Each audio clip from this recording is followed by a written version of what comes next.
Wrong interpretation of Jesus' words.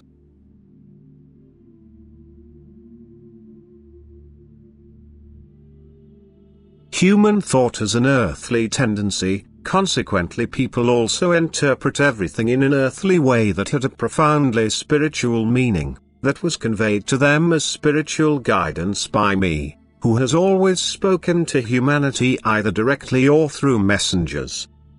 My teachings, however, were always intended for the salvation of the soul, and whenever I speak to humanity, be it in ancient or more recent times, my word has always had a spiritual meaning.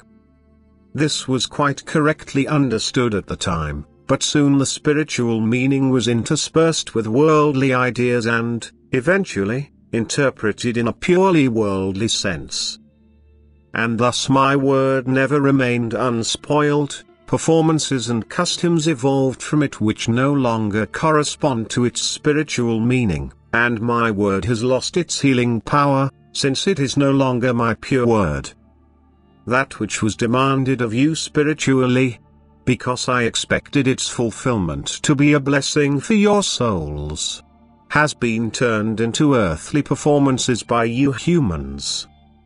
For every one of my requirements on your souls you invented and instituted an earthly activity which you called sacraments, attaching too much importance to them. As a result, many people conscientiously comply with the regulations in their belief that they are accumulating a treasure of grace by fulfilling humanly decreed commandments. However, it is all a mere matter of formality and appearance and completely unnecessary for the maturing of the souls. Yet you stick with great tenacity to the formalities you created for yourselves but which I never demanded of you. Everything I said during my life on earth as a human being had a profound spiritual meaning and can never be substituted by external acts. But you do not understand the profound meaning and are satisfied with external customs which can never benefit your soul. Just think of the effects you attribute to baptism. You perform a simple external act and are then convinced of its spiritual success, be it the deliverance from the hereditary sin, or the admission into my church, the admission into a religious community. But all this has to be gained by the human being himself during his earthly life. He has to voluntarily let himself be delivered from sin through Jesus Christ. Consequently, it requires more than just the act of baptism performed on a child. And again, he will only be able to join my church voluntarily by consciously living his life as my follower, in order to gain a living faith through love, the characteristic of the church founded by me. Think of the sacraments of confession and the altar, what you made of them and by what formalities you expect your forgiveness of sins. Think of how I want you to understand the words, that you should invite me in so that I may hold communion with you and you with me. And how you turned my words, this do in remembrance of me, into a process which, again, cannot have any effect on your soul unless you live a life of such profound love that I myself can be present within you.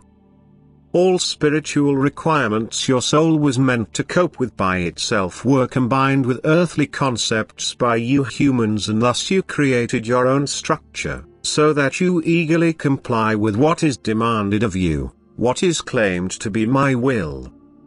Time and again you have to be given clarification about this, yet you do not accept such clarification but keep fulfilling the humanly decreed commandments with ever-growing zeal, whilst my commandments of love for God and your neighbor are being ignored.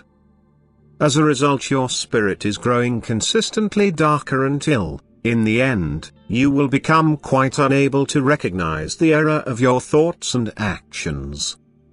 Besides, you have placed yourselves into bondage by submissively accepting everything as truth that is presented to you as my word. You ascribe a purely earthly meaning to my words and ignore their spiritual meaning, and this is why errors have arisen which can only be rectified if you are filled with love, for then you will become enlightened and notice when you are confronted by error.